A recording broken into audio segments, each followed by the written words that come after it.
बोरिवली परिसरामध्ये इंद्रप्रस्थ ते मोक्ष प्लाझा या मार्गावर फेरीवाल्यांकडून उद्या मोर्चाचं आयोजन। या मोर्चाच्या बॅनरवर भाजपचे आमदार आणि खासदार नगरसेवकांचे चेहरे का, मनसेच्या नयन कदमांचा सवाल।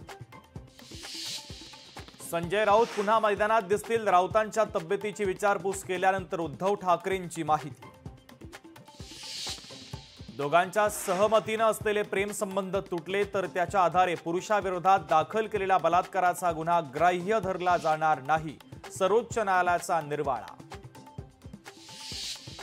बीडच्या अंबाजोगाईमध्ये सभेत बोलताना अजित पवारांची जीभ घसरली। इतर नेत्यांनी त्यांच्या शहरांवर वक्तव्य करताना अजित पवारांची जीभ घसरली। 50% आरक्षण प्रकरणी सुप्रीम कोर्टामध्ये पुढची सुनावणी शुक्रवारी। 50% मर्यादा ओलांडलेल्या जागांची यादी सादर करा, सुप्रीम कोर्टाचे निवडणूक आयोगाला निर्देश।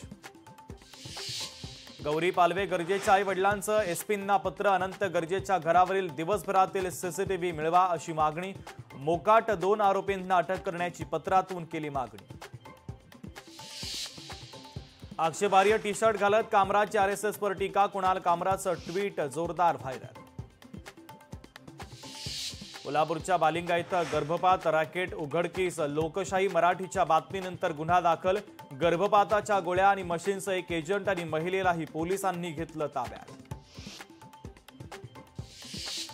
राम राज्यानं प्रेरित भारत साकारायचा आहे तेव्हा विकसित भारतासाठी अंतःकरणातला राम जागा करायला हवा। अयोध्येमध्ये राम मंदिरावर ध्वज फडकवताच पंतप्रधान मोदींनी दिला देशवासियांना नवा संकल्प।